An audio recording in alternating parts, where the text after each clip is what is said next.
Rotimi Amaechi just went on China's television this morning and the thing he said don't cause serious drama online, make I no lie.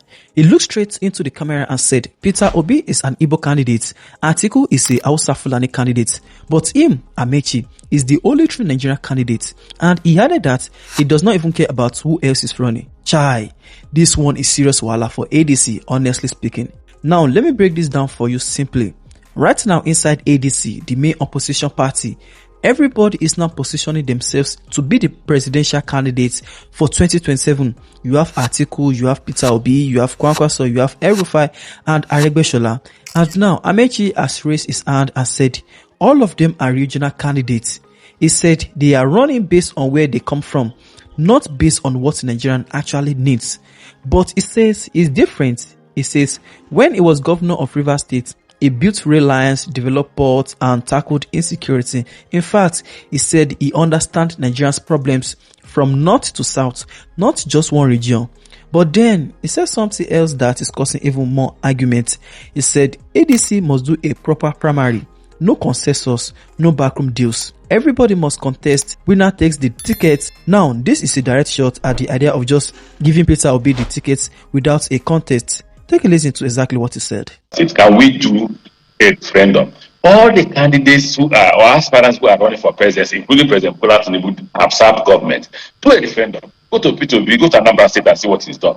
Go to the Vice President Atiku was Vice President. Let's see what he's done. Let's see what he's done in customs. Let's look at what Tinubu did in Lagos. Let's look at what Tinubu is doing in Nigeria now. Come to Rotimi Amaechi in Rivers State. See what I've done in Rivers State. Look at what I've done in transportation and choose who will be the presidential candidate or choose who will be the president. That's what to do. When you now compare, oh, you were part of President Buhari's government. Of course I was. We are better than Tinubu by far. But from the day I left Minister of Transport, that is the day the railway construction stopped. We put the security facilities in place in our water, and there was security in our water. Is it the same thing today? Now they are paying 1.something trillion naira to militants to protect pipes. Did we do that? Was corruption this high? Was a bag of rice this costly? Were people being killed everywhere in this magnitude? Yes, people are dying in Buhari's government, not in this magnitude. Where governors will enter a armored personnel carrier to address their citizens. Look, let the country assess us based on all the things. We have had public positions. All of us have held public position. I was speaker, so assess me by the role I played as Speaker of Parliament in Rivers State. I was governor. Go and assess what I did. I'm the only governor in Nigeria who confronted insecurity and surmounted insecurity in Nigeria. So check that. That's what you should do. You just check all that. So I can stop this argument of who is a better candidate, who is a better person, who can manage the country. I've managed the country before, not in the magnitude of the president.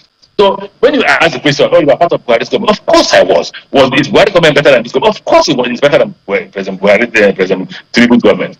You see, the difference between me and all the candidates you mentioned, President Tinubu, I'm the only national candidate. I'm the only Nigerian candidate. I'm neither Igbo, some are running as Igbo candidate. I'm neither am I Hausa-Fulani, some are running as vote for me because I'm Hausa-Fulani. I'm saying vote for me because I'm Nigerian. President Tinubu is running because he's a Yoruba man. I'm running as, look, I don't care who else is running. I'm running because I'm a Nigerian candidate, because I know the Nigerian problem and I can solve the Nigerian problem. You know, you've been speaker for 8 years, governor for 8 years, minister for 8 years. So you know that when it comes to politics, it's about numbers. Sometimes it's not about who is the best. It's about who can win. So I'm asking about viability criteria. Alhaji Atiku Abubakar is coming with 6.9. Peter Obi is coming with 6.1 based on the last election. Robbie is coming with 1.something million. You had talked about the fact that your structure was taken over from you in the Rivers State, so you haven't been able to produce a governor. You know, like governors like to produce successors in that sense.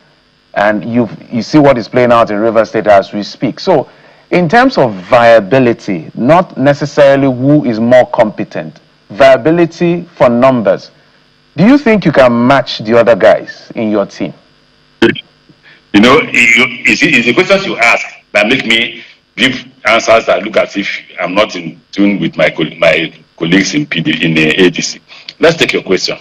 I ran in APC and I was second without anybody's support, and I was second.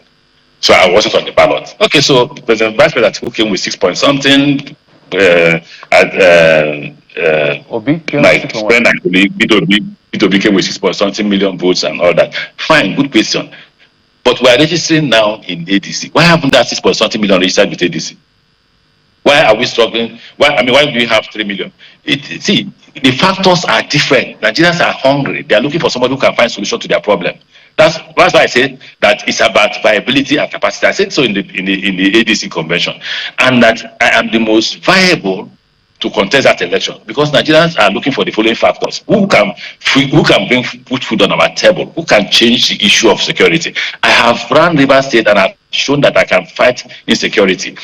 Who again can represent us well? And I've told you here, of all of us running, I'm 60. Whether you like it or not, I'm 60. Unfortunately, I'm 60. Whether fortunately or unfortunately, I'm 60. So it is not about this person. If I was on the ballot, I would have had more than 6.something million votes because of my acceptability. So you can't ask that question because I was on the ballot. But you see, it's the question you ask that make me in answering that question. It looks as if I may have to correct you when you talk about my. But these men, pardon me, but these men have been tested. They've gotten their 6 million votes. What are you planning to bring to the table? They've brought 6.9, 6.1. Can you do better than them? Just in 5 seconds. Okay, you were causing a problem by asking those questions. That's why I have always refused to be interviewed. This one, the party forced me to allow you to interview me, for I wouldn't have interviewed. Okay, so let's look at all the votes you have mentioned. But no, they've not been able to defeat Tinubu. Only somebody who knows how to defeat Tinubu should be able to run against Tinubu. All right. Yeah, do you agree? Okay, Your Excellency, it's not about agreeing or not agreeing, but it's just a question. Perhaps you know what they don't know, so maybe that's your advantage because you led the campaign for Buhari and you played a key role. And I led it twice. Yeah. I led it twice, and I delivered 50 million votes. So you're coming in 50 million votes indirectly. That's the question you're asking. That's the question you're asking. Well, we wish your party well because Nigerians are worried about whether the Igbo battle will make or mar the coalition.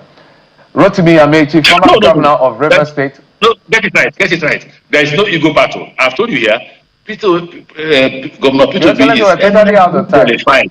Hold on, I know that. Governor Peter Obi is eminently qualified to govern this country. He is. If he wins primary, I will be at the forefront. I would want to even be DG. At the forefront of those who campaign for him.